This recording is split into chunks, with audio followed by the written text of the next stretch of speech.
Good evening, ladies and gentlemen.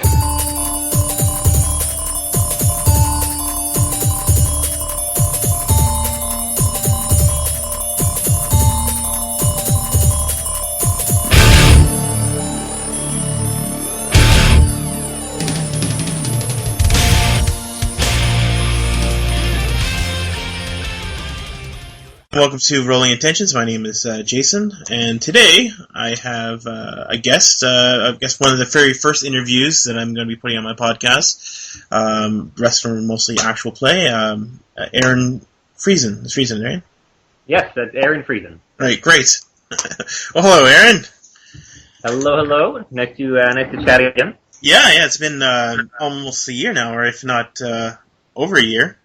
Just about, yeah, somewhere in there. Yeah. It's just a long time ago. Well, actually, yeah, way over a year. I think I left in February or whatever, but still, yeah.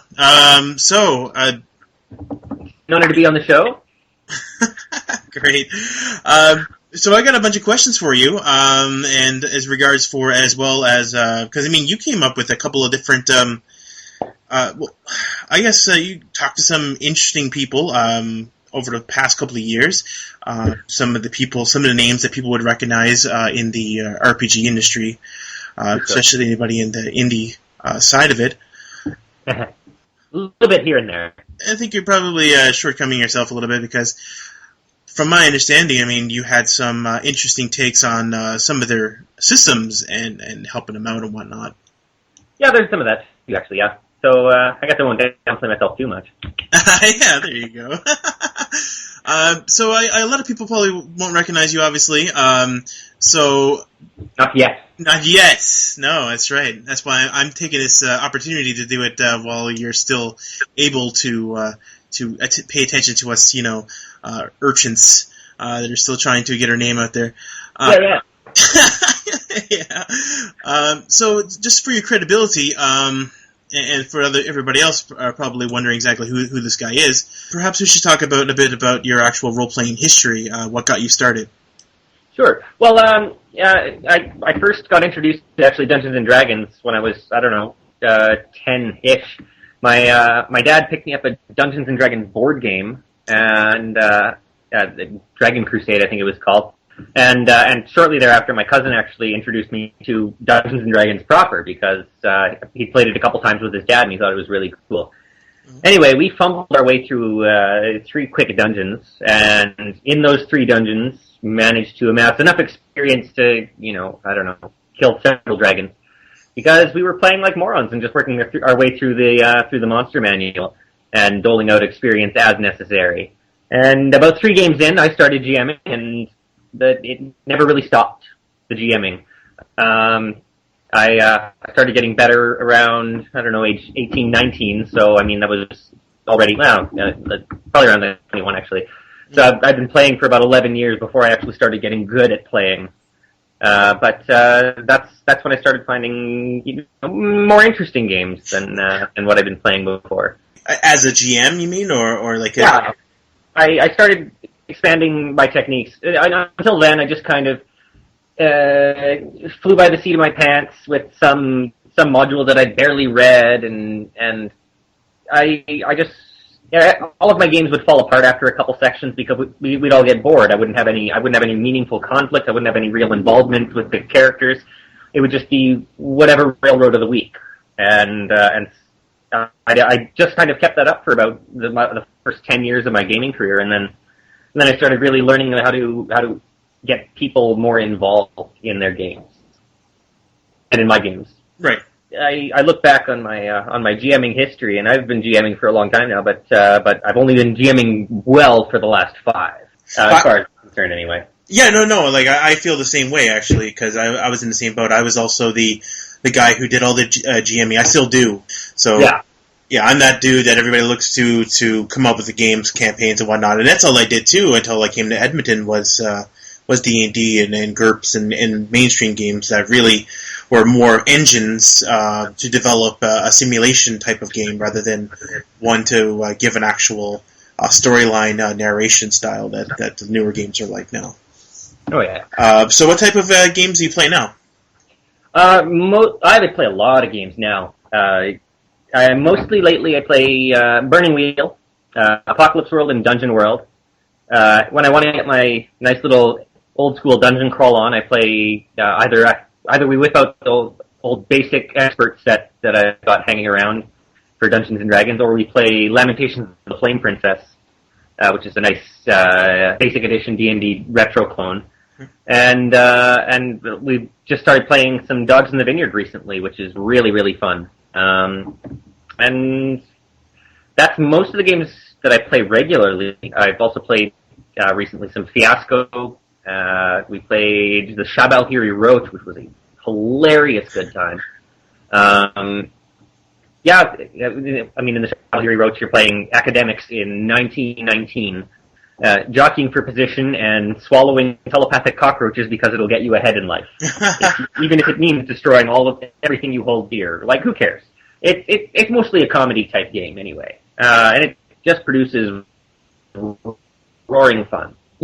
And let's see what else.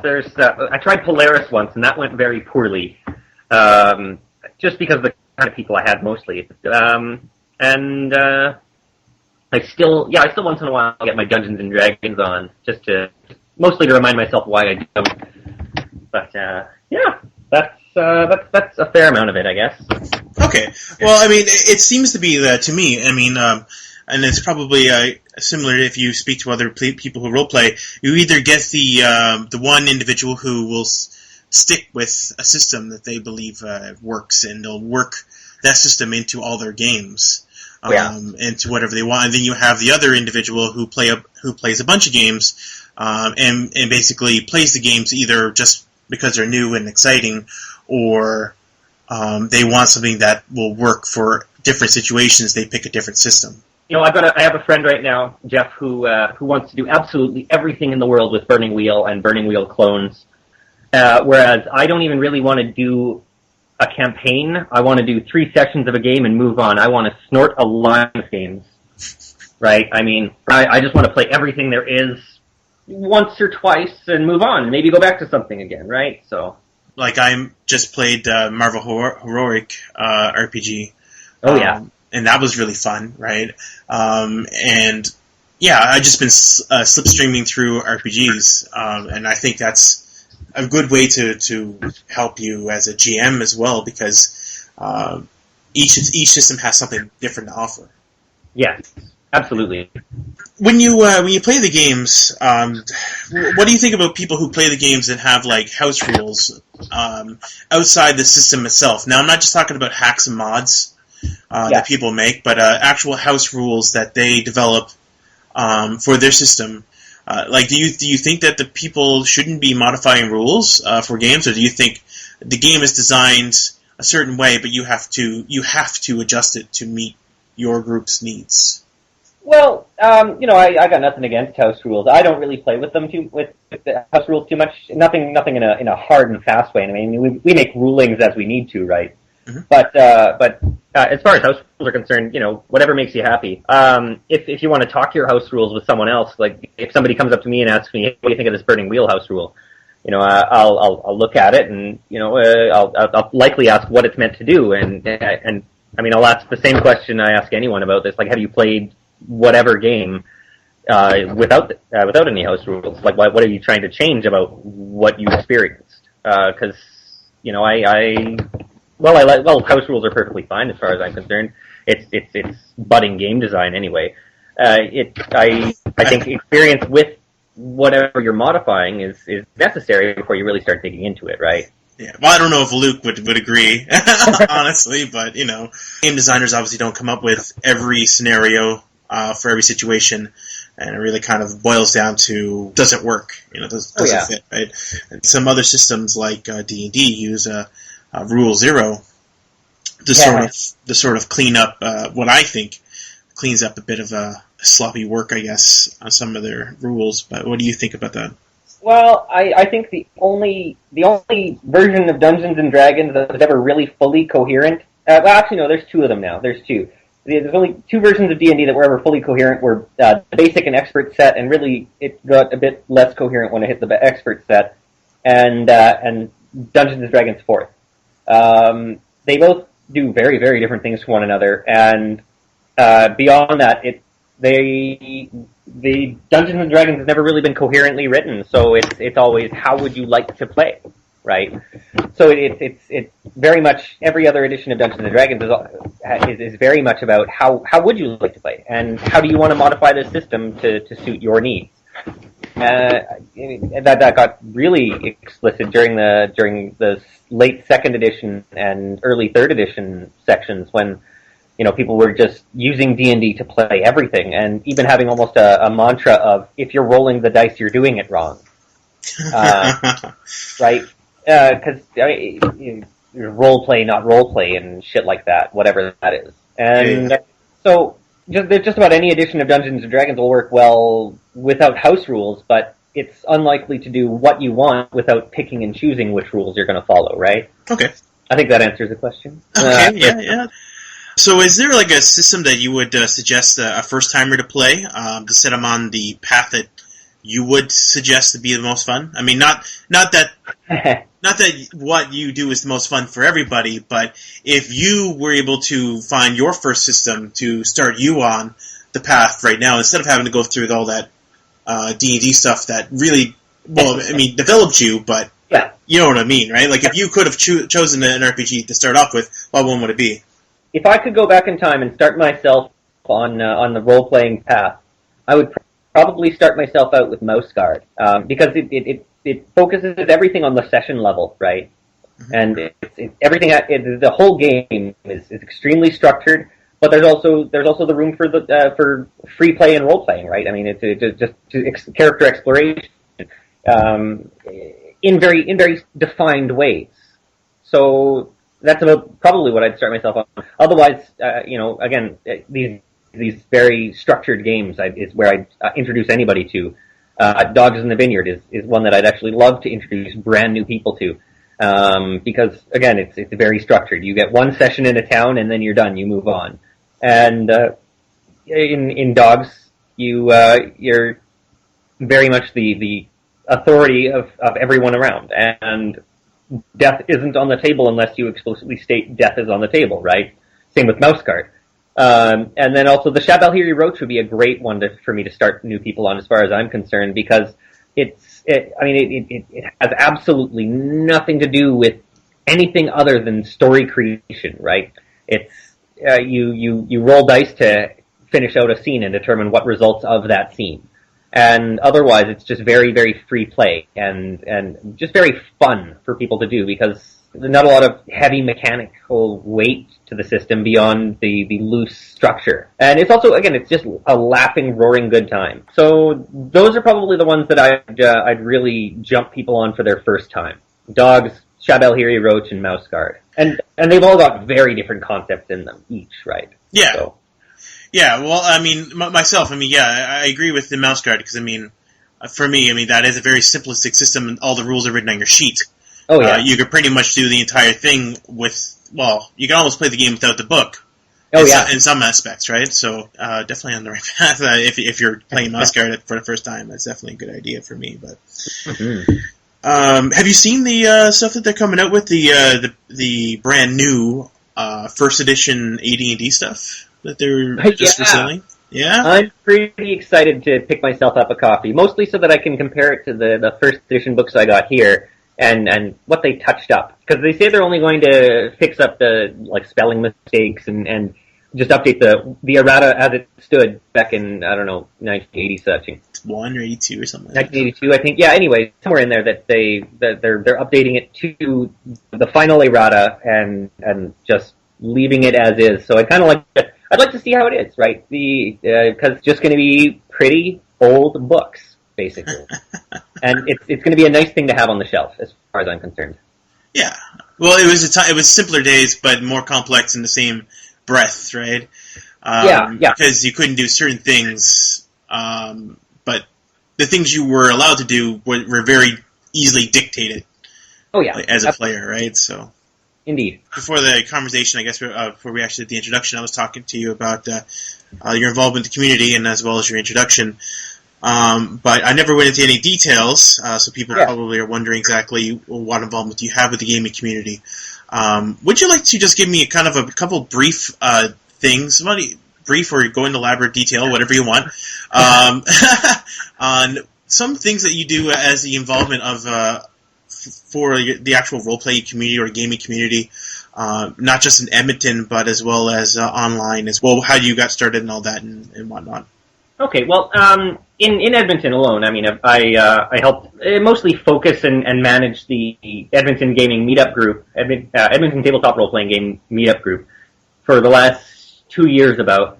And I mostly just gave them a coffee night, because before they were kind of talking online and occasionally getting together for pub nights. And yeah, all I did was give them a regular coffee night to meet up and chat. And, some people come out sometimes, others come out other times, and it's just folk getting together, meeting more folk, right? It's getting the nerds out of the basement. Yeah. So other than that, I mean, I as far as online involvement, I'm already involved actually in the Kitchener Waterloo meetup group a little bit here and there. Just chatting with folk mostly. And then I'm becoming more involved slowly but surely on RPGNet and StoryGames.com, just, dipping my feet in the water before I get too involved in anything. Although, next time there's maybe a call for moderating, I'll slip my name in there, because boy, do I love forum drama. Well, I also remember you did a lot of stuff with the Burning forums. Yeah, I was on the Burning Wheel forums for a while. Since I stopped playing Burning Wheel more regularly, I've drifted away from the Burning Wheel forums as much. But I like to go back there occasionally, say my words, and then duck out before any fire comes down. It's like a ninja. I said before, I really do enjoy forum drama. Well, I gotta say, RPGNet, when they installed the Infractions forum, that was about the best Christmas present they could have ever given me. I don't know what this is. Okay, on RPG.net, their forums, they as any forum, their moderators give out infractions, like any 3-day bans, warnings, thread bans, stuff like that. And you could usually find the more interesting conversations about them on trouble tickets, talking with the moderators, just contesting this ban or that ban or whatever. Anyway, they added an infractions forum that the computer automatically updates all warnings and bans and such too directly. And D&D 5e conversation comes about, any huge article comes about, I can start going in the threads and saying, okay, that person's going to cop a warning and that person's going to cop a ban, and I can just kind of make wagers with myself and then check the infractions forum the next day. And I'm a bad person. I mean, what can I say? What kind of conversations have, in your mind, the most detailed dilemmas that happen online? Oh, Jesus. We're not going to modify any of the deeper character creation aspects through rules modules. That caused a fair amount of backlash in this kind of 3E versus 4E contingent that seems to be massing on either side in 5th edition discussions. Anytime there's any thread about the art of 5th edition that they're working on, I mean, people just clash at each other's throats, and that's hilarious. It's called like the Dragon's Eye View columns on the Wizards website. Mm-hmm. And then, the last month and a half so far, people have gotten a lot more polite with each other, because I think they really started to feel the effects of the banhammer. It's really nice that the conversation is becoming a lot more mature and friendly, even if they're disagreeing with each other, right?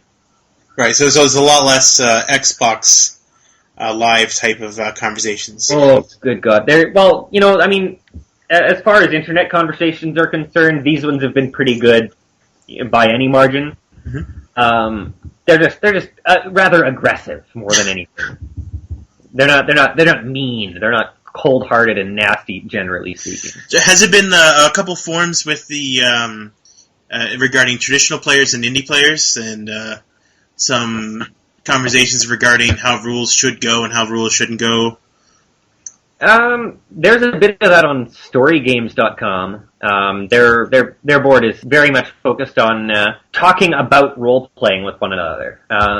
So I mean, they have a lot of conversation about how should we play, or not even how should we play, but how do we want to play and how can we play, right? So. Mm-hmm. So there's no. I guess because there are a lot of people out there that have the onist view, right? Either the game should be played one way or another. I tend to be sort of like that every once in a while. Like having conversations about having like social conflicts and how they should be resolved.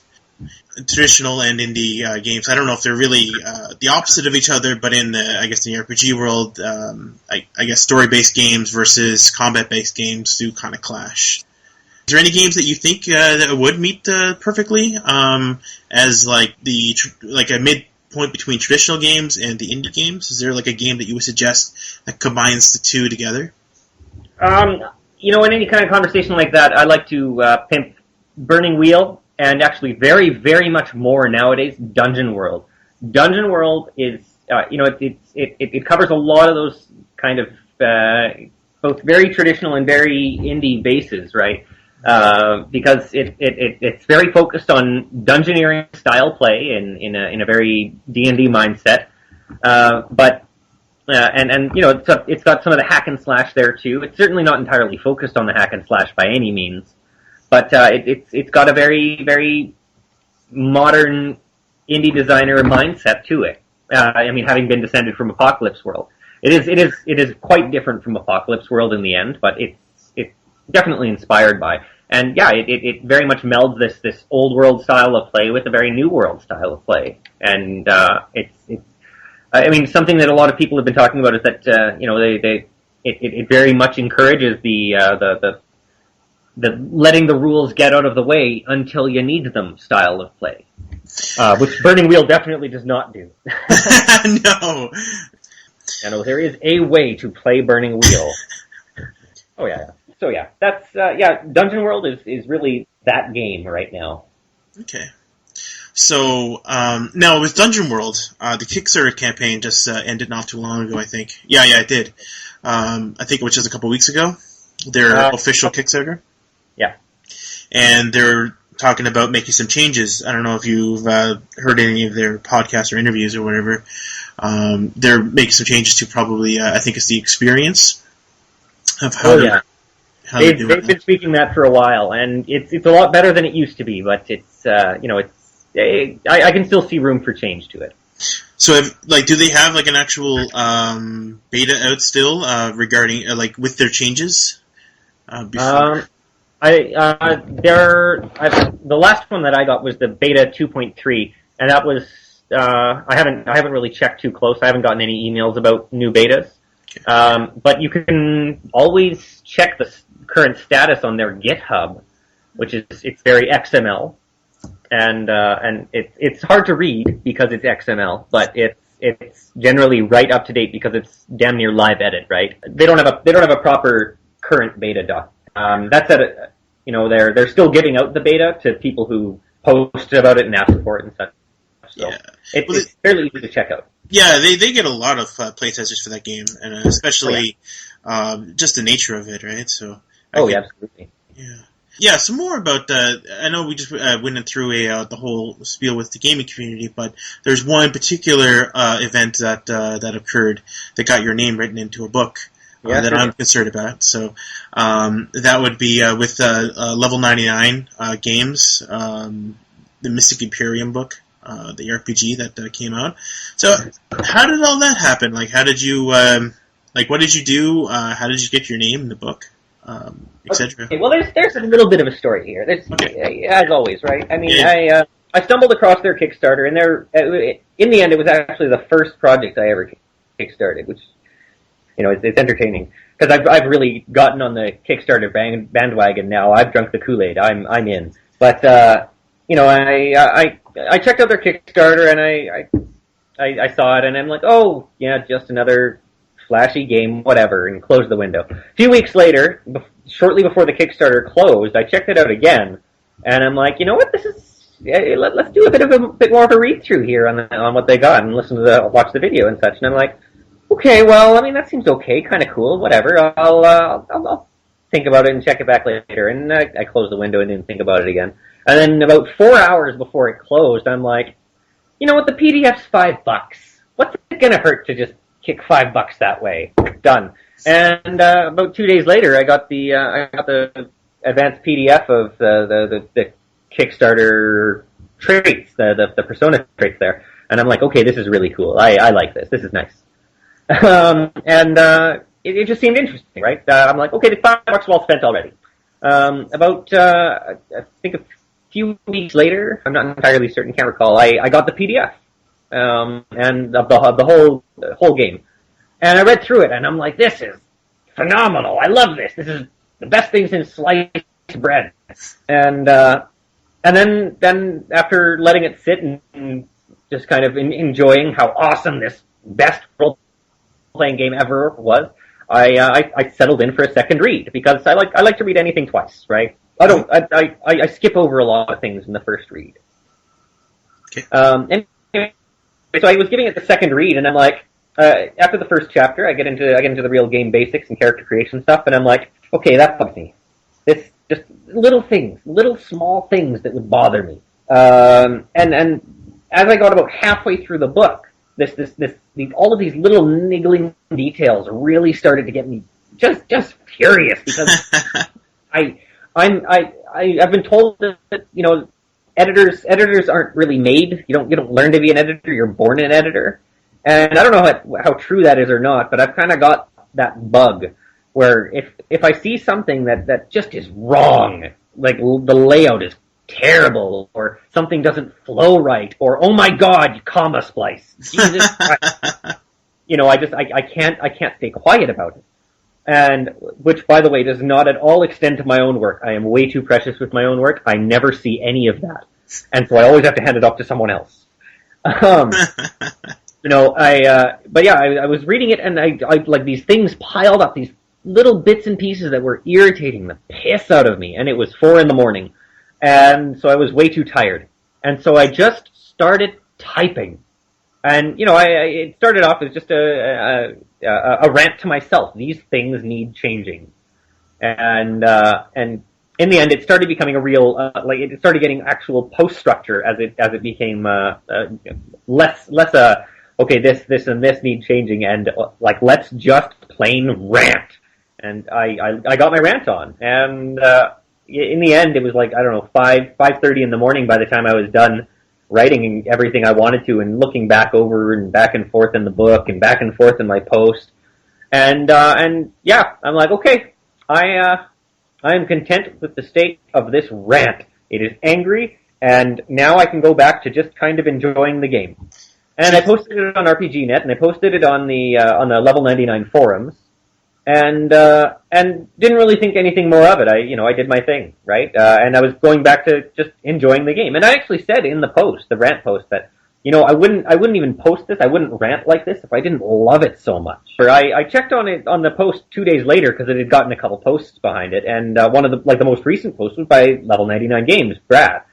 And I mean, some of the posts were asking questions. Some of them were agreeing with me. Some of them were saying, "Oh my, I was about to buy in, but now I'm holding off." And I felt really bad about seeing those ones. Right? Oh, that's not good. Yeah. So anyway, but the one by Brad Talton, the owner of Level 99 Games, he said, you know, I think you got a point here with some of this. How about you fire me an email, and we'll get this all fixed up. And I was just blown away. I'm like, really? Wow, that was just an angry rant. Yeah, that's bloody awesome. Wow. Yeah.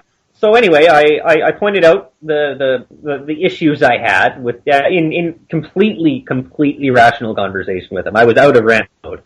And yeah, I'm just like, okay, well, there's this, and I mean, this section should really be before all of this, and it'll be really easy because it's just a flat section of pages. Completely self-contained. You can just copy, paste, done. It will not screw up anything else in layout. And I'm like, this paragraph is entirely unnecessary. And he's like, okay, well, how about we replace that paragraph with something like this? And I'm like, wow, that's so cool. That's exactly what I'm looking for. And, you know, actually looking through my hardback, there's a couple things that I missed that are grating on me. I'm angry at myself for missing them. More than angry at the book for having them, because I had this opportunity. You blew it. And I blew it. And it's seriously, it's just typeface stuff, right? It's like maybe a missing comma here, or maybe the font changes inexplicably for a moment, and the book's not substantially different by any means for my involvement in it, right? But just these niggling little bits are all patched up, and that makes me happy to have been involved like that as a proofreader, right? That actually got me into another short project with Brad. I haven't heard back from him on the publication of it yet, so I don't want to say too much. But he had me write something for him, and that was really cool. And in payment, I actually got a copy of the Mystic Empyrean rulebook and the very lovely balance cards, and that was cool. So that was awesome. Yeah, and I'm really excited to do more work with Brad in the future if he has a project to kick my way. Some other projects on the go now. I mean, I think they're focusing on like card games or whatnot. The latest one that I've seen was like the 4 different card games that they're putting out. Noir. The game library that looked really cool. Yeah, I ended up doing a Kickstarter for one of them. Oh yeah, for the Pixel Tactics. I really like that game. Yeah, that looked really fun. That's awesome. So how is Brad? Is he nice? A good guy? Oh, he's a great guy. He's a fun man to talk to. He's very much a career game designer and application designer, and he's got a wife that loves him very much because she lets him do it. He's just a very nice, down to earth guy. He's cool. I could sit for coffee with him. Awesome. Is there any other game designers you had like conversations with that on a more personal level or?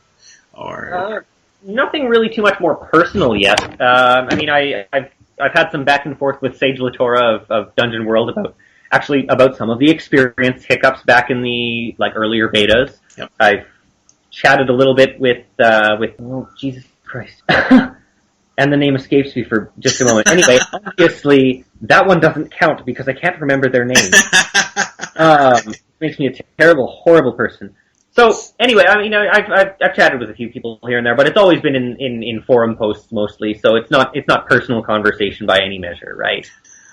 So what about yourself? I mean, you've had some involvement with regards for game designers. You've also had some you've also went in and gave some rules. Judging, I guess, to new players, and you seem to be the type of person that can certainly influence other individuals as regards for getting themselves into a game. Me personally have experienced that because I had no intentions of dipping inside of D&D until you went on your spiel about Burning Wheel. I was a crazy person when I was talking about Burning Wheel then. I was the burning prophet of Edmonton. Oh my. Burning prophet. So with all this different involvement, do you see yourself doing some game designing in the future? Like, have you had your own urges to design your own game? Well, I think puberty really starts when you start getting your own urges. I think we've all had our urges to design games. I mean, what career GM doesn't, right? I've dabbled in game creation here and there, but I can't really get anything off the ground because I'm not really a good idea person. I'm a great throwing spaghetti at the wall and seeing what sticks person. I can come up with just one-liners and help somebody else develop ideas, and I can further refine ideas that are already developed in some capacity. I am kind of working on a secret project right now. I tried out Mystic Empyrean a couple times, like I said, and I like the way it plays, but it doesn't produce the kind of fiction I want out of a game with that sort of structure. So I'm kind of creating my own Mystic Empyrean hack to see if I can focus that play into something that I want just a little bit more. And but I mean that's again just really distilling someone else's work, right? People who are listening to this obviously are kind of intrigued. This podcast, for the most part, is generally about Newfoundland gaming. Oh, yeah. So, I mean, the people who are in my group, I'm going to be posting this, are probably going to be hearing this if they listen to it. All the same, a lot of the community here, or the culture here, for the most part, a lot of them are traditional players, and they play a lot of D&D and whatnot. But is there any advice you will give to newer GMs or even older GMs as regards for system or advice to help them better their gaming if it's become stale at the table? Play more games. Honestly, just play lots of games.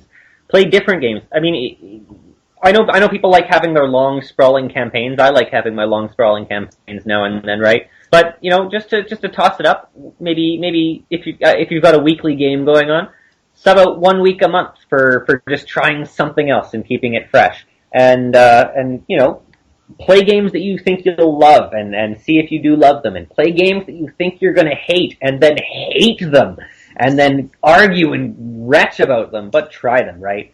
Just try something new every now and then, and being experience fresh. So, like Lady Blackbird, would you have that as one of your suggestions for new players, for people who are getting out of the traditional sense, or even trying something out of their normal? For getting out of your mold, Lady Blackbird is a fantastic place to start. It's it's a nice one shot. It's very specific. It's actually a really nice 2-3 session thing even. And I could see it going on for more if, depending on how things go. I mean, it's definitely got session level mechanics, right? I mean, several of the characters have once per session do this kind of thing. So it's not really a one shot necessarily, but it's set up so that you can just play it once and then if you don't like it, forget about it. If you love it, maybe forget about it and try something else. And it's free too. So. And it's free, and it's absolutely free on John Harper's design blog, right? So. There's no monetary commitment there, so why not give it a try, right? Totally. As far as even the weirder games go, again, John Harper's a fantastic guy for that. He's got his new it's his Ghost Echo, which is very minimalist gaming. It's like one double-sided sheet of paper, and that's the whole game. And it's very much make it up as you play. It's damn near house rules the game, because you have to figure out how you're going to play it. There's some very specific guidelines at the beginning, but find these free games. They're out there. I mean, 1,000 Monkeys, 1,000 Typewriters has a huge archive of every free game known to man, pretty much. Everything that was ever entered into a Game Chef competition. And by the way, check out the Game Chef competition. Maybe even try and make something for the Game Chef competition. I know I will this year. This next year when they come up with the next set of words, and just keep flexing your gaming muscles. Cool. Yeah, that was great. Well, thank you very much for your time, and hopefully later on I'll be able to get some more members in here. People are severely more interesting than I am, and we'll be able to have another conversation when you're in Ottawa and living the life. Word. All right. Cheers, man. Take care. As I drift away in a summer breeze, I'm so strange.